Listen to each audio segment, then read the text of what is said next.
Hello and welcome to Turn Zero Loss with the Magic Engineers. Today, I'm David. Tomorrow, I'll be someone else. And with me today, we have Sherry and Eli, our founders. How you doing, guys? Doing pretty good. We're excited to hear about this deck you have. Give us an introduction of it. So you guys don't actually know about my deck building style, so let's go over that real quick right now. Dinos. I'm a Timmy. That's all you need to know, really. Namely, the deck today is a big dino, mono green. You know him, you love him. He's Ghalta, Primal Hunger. He's a 12/12 with trample for 12, 10 generic, 2 green. Legendary creature, Elder Dinosaur. And it reads, when this spell costs X less to cast, where X the total power of creatures you control. So this deck is what I refer to as power with 4 exclamation marks. You'll probably find a link to the deck somewhere in the description. So if you want to look through it yourself, you can. Or if you want to take it for some inspiration, you can also do that as well. And the objective of the deck is really simple.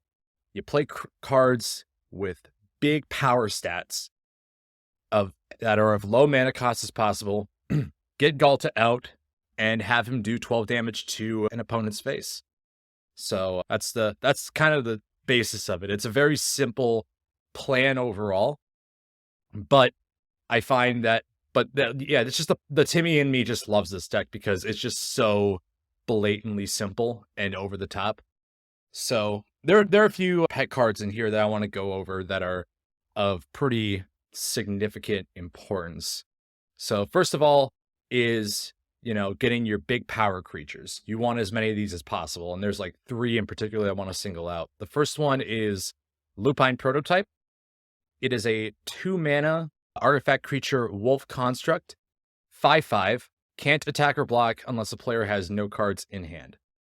You're not playing this to attack or block. You're playing this to pump up the counter. Same with Ronus of the Indomitable, 3 mana 5/5, Death Touch, indestructible, legendary creature god, pretty good. And what he does is he can't attack or block unless you control another creature with power 4 or greater, which you likely will if it's kind of the meme best played for this deck is turn 1 Lupine Prototype with Soul Ring, and then turn 2 Ronus the Indomitable, because that's just a 2 mana 5/5 with Death Touch, indestructible right away, and it has a pump effect as well. So that's pretty good as well.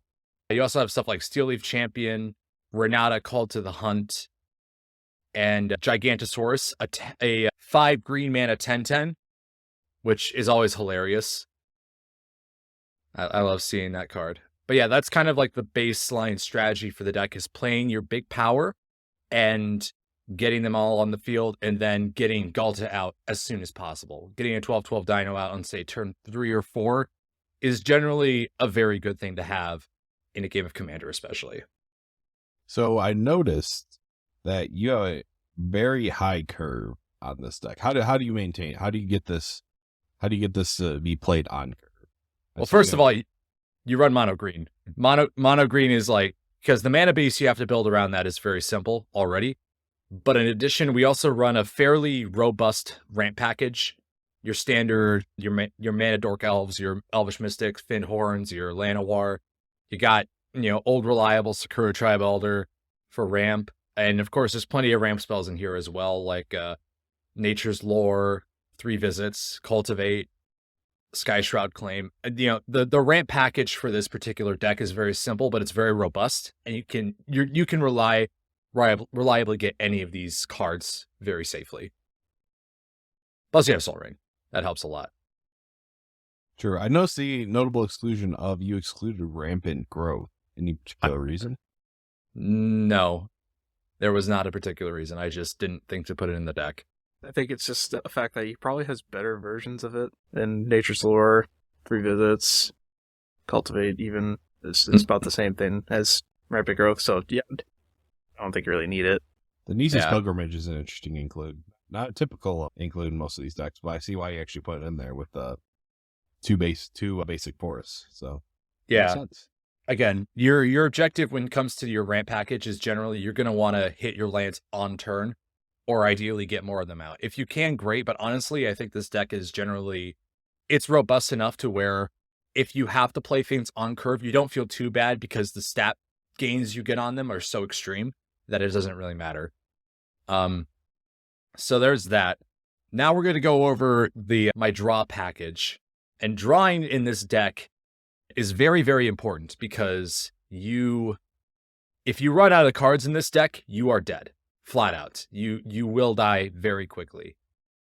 So we want ways to refill the hand as much as we can manage. And we do that through either small card advantage engines like Vivian, Monster's Advocate.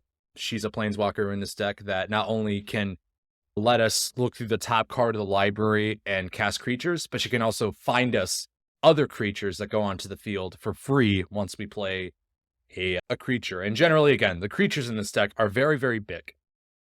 So you'll likely be able to find more or less whatever you want or whatever you kind of need in that situation.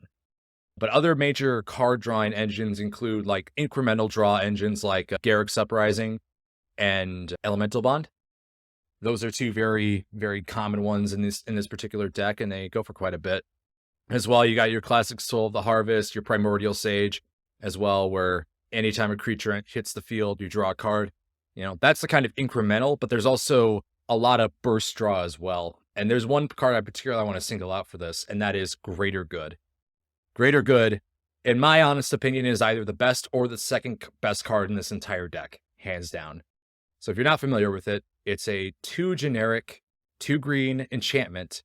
You sacrifice a creature, draw cards equal to the sacrificed creature's power, then discard 3 cards. If you're sacrificing something like a Protean Hulk to this, it's amazing already. Right? Or your commander. Or your commander as well, who is a 12/12, so he draws me 9, he nets me 9 cards and lets me look at 12, which is incredible. But you also, in addition to this, there's a small little combo in this deck, or at least a strong synergy with this deck, because this deck has a card called Phytotitan. If you're not familiar with Phytotitan, it is a 4 generic 2 green mana creature, plant elemental. When Phytotitan dies, return to the battlefield tapped under its owner's control at the beginning of his or her next upkeep. So every single one of your turns, you draw 4 cards for free while these 2 cards are in play.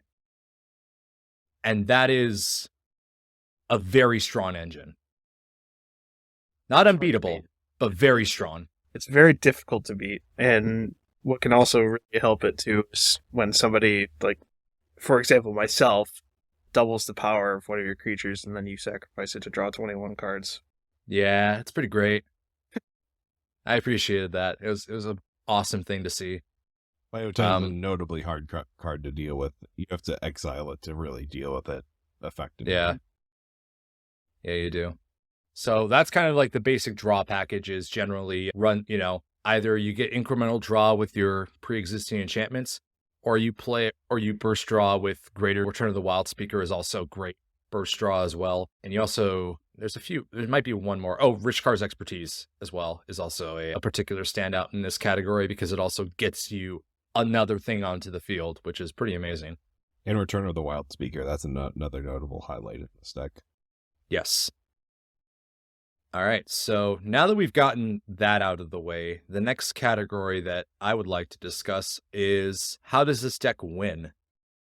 Because, it's a big stompy deck, and that's pretty self-explanatory, but big stompies can be blocked by little kobolds of Carekeep very often. So we want to prevent that. And we have 2 ways of doing it. Either bury them in trample damage, or bury them in unblockable giant monsters. So for our, dodging stuff, we have Prowler's Helm, which is one of my favorite equipments for decks like that. It's a 2 mana artifact equipment. A creature cannot be blocked by anything except walls, which means that Arcades kills this deck dead with that card out, but that's not important. I like the idea of Prowler's Helm on top of Ghalta. Yeah, right. Little hat. Yeah, it's very cute. But you also have Fleet Feather Sandals. Swiftfoot Boots isn't in this deck, but it really should be. I'm actually might put that in at some point, or Lightning Greaves as well. This deck is by no means perfect. It very much has a few pieces that it is missing. I actually would like you guys to maybe point a couple of them out from your perspective at some point later on, but that's kind of like the basics there for the dodging or evasion. The next method is trample. And we have a few cards that grant other creatures trample. Aggressive Mammoth is one of them, where it is a 3-mana green creature elephant. 8/8 trampler. Other creatures you control also have trample, which is a very good way for things like Phyrexian Hydra and your Kogla to get over. But also, I think, in my opinion, the best card in this deck is Dragon Throne of Tarkir. It is a 4-mana, a legendary artifact equipment. An equipped creature has Defender, and pay 2 and tap the creature to give other creatures you control trample and +X/+X until end of turn, where X is this creature's power, and it's equipped 3. So basically what this does is it basically acts as a Craterhoof on a stick. This can go onto any of your big power creatures, give them trample, and give them a humongous buff. Like that Lupine prototype I mentioned earlier, it doesn't do much on its own usually, but if you give that to him, and have him tap to give all your creatures 5/5, that's pretty notable if you have like 4 or 5 creatures on the board. Or you can give commander. You make your commander sit in a little chair. Yep, have your commander sit in a little chair with his adorable little Prowler's helm, and he can give all your boys +12/+12 and trample, and that is absolutely nasty and very hard to defeat. How is this card only 36 cents? I think it's only good for certain decks, and this is absolutely one of them. This card, in the right situation, can do work, and it is by far, in my opinion, this is like the MVP of the entire deck. It's just so, like, this thing finishes out games, I think, probably better than Craterhoof could, or at least more safely than Craterhoof could, because Craterhoof is kind of all or nothing. Mm-hmm. Whereas this card, like, if you get it on the field, you can almost assuredly cast it safely until it gets destroyed, which is, and even then, it's not really, like, going to set you back that hard. It's just inconvenient. All right.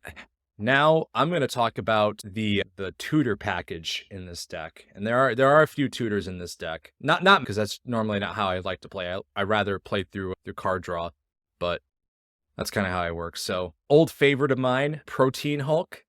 He is in this deck, and I'm sure if you have any familiarity with Commander, you've probably seen this card lying around. But I'll read it off anyways. It's a 5-mana green creature beast, and it reads: when Protein Hulk dies, search your library for any number of creature cards with total converted mana cost 6 or less, and put them on a battlefield. Now it'd be mana value. Then shuffle your library.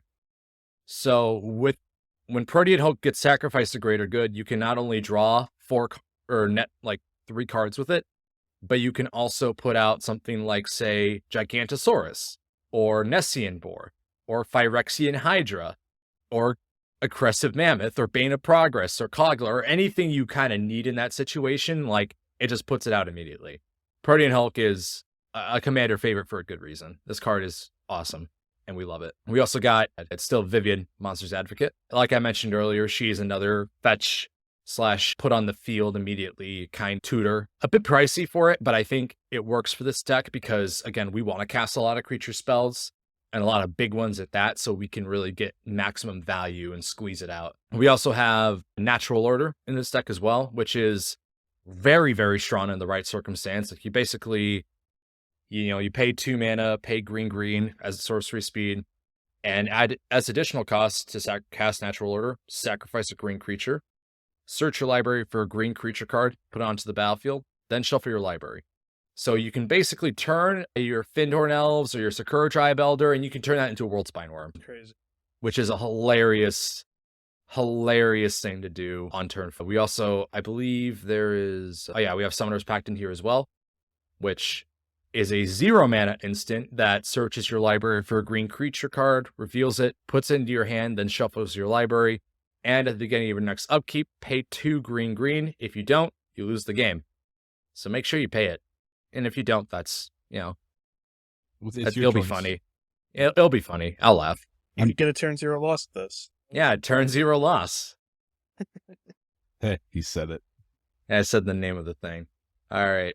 So there's one more particular category I kind of want to go over in this deck right now, and that's our removal options. We're mono green. So while our spot removal for certain things can be very good, we don't really have any board clears in this deck. Our creatures kind of have to be the ones to do it themselves. But there are decent ways to remove permanents in this deck. And the first one of them is naturally a big old creature, and that's Kogla, the Titan Ape. And it's a 6 mana, 3 green, legendary creature ape. When Kogla, the Titan Ape, enters the battlefield, it fights up to 1 target creature you don't control.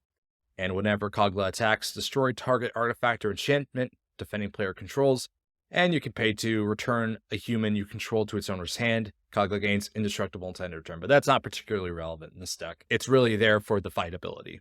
Any creatures, pretty much any creature spot removal we're going to have in this deck are going to be fight cards, because our creatures are just so big and so quick to cast that we can very reliably take out the enemy creature. Even if we have to lose a creature here or there, that's fine, because their creatures are probably doing more effect-wise than ours, because that's just kind of the nature of the beast here. We also have, for more removal options, we've got Ram Through, which is another fight card, except the fight in this case actually, if the creature you control has trample, excess damage is dealt to that creature's controller instead. And a lot of our creatures are tramplers, so this card can, in addition to not only wiping out an enemy creature, do some pretty decent damage to one of our opponents as well, which is very, very nice. We also have Beast Within, of course, which, you know, is always an all-star in any mono-green deck. Hunter's Insight, it's a 2 mana green instant. Choose target creature you control, and whenever that creature deals combat damage to a player or planeswalker this turn, draw that many cards. That's actually a draw effect. I did not read the card very well. You'll be edited out to appear smarter. Okay, good. Thank you. Your Corrosive Grips as well are also a part of this deck. And we do have one instance of stack play interaction in this deck, and unfortunately it's with a card I hate, but I kind of needed to play it, and it's Veil of Summer. It's a 1 green mana instant that reads, draw a card. If your opponent has cast a blue or black spell this turn, spells you control can't be countered this turn. You and permanents you control gain hexproof from blue and black until end of turn. You know, I've never understood why that card gets so much hate. There's nothing wrong with it. Yeah, there's nothing wrong with it. It only does everything. So that's kind of the basis of the deck. You know, we could go over each inclusion in very granular detail, but I don't think that's really kind of warranted, because this deck is very simple. It does things very simply, and it lives a very simple life. It is humble. Oh, actually, there's one more thing I would like to discuss, and that's the land package. So as I mentioned earlier, most of the lands in this deck are forest, but there are a couple that aren't basics that I would like to cover. The first one is Castle Garenbrig. It is a land. It enters tapped unless you control a forest. You tap it to add 1 green, and then you pay 2 green and tap it to add 6 green to your mana pool, and you can spend it only to cast creatures or activate abilities of creatures. This land is nice. This land is very, very nice in a pinch when you need to get just that extra little bit of mana to cast your Apex Devastator. Like, this thing is it's just handy. It's a very handy card to have on hand. The next one I'd like to discuss is Mosswork Bridge. It is a land with Hideaway 4, which means when it enters the battlefield, look at the top 4 cards of your library, exile 1 face down, then put the rest on the bottom in a random order. It enters tapped. You tap it to add 1 green, and then you pay a green and tap this land to play the exiled card without paying its mana cost if creatures you control have total power 10 or greater, which in this deck is very easy to do. So you can tuck away something like, I like to say Worldspine Worm a lot, but let's just say you wanted to tuck away Emrakul the Promised End. You could do that, and it'd be very good, and you'd still get the cast effect. Mosswork Bridge does work in this deck. And the last one I would like to highlight is easily the most expensive card in the deck, and that is Nykthos Shrine to Nyx. It is a legendary land. You tap it to add 1, I believe, generic to your mana pool. I don't know if that's been errated, but That's generic. okay, I thought so. And then you pay 2 and tap it to choose a color and add to your mana pool an amount of mana of that color equal to your devotion of that color. In this case, green. So there are in case you haven't noticed, there's a lot of creatures and cards in general in this deck that rely on multiple green mana symbols. Quite a few of them have 3 green mana symbols. Many of them have 2. Some of them, namely Gigantosaurus, has 5. So a lot of your permanents are going to be contributing a lot to the devotion as well, not just for this card, but for Renata as well, who also gains additional power based on said devotion. So Nykthos, is a card that synergizes really well.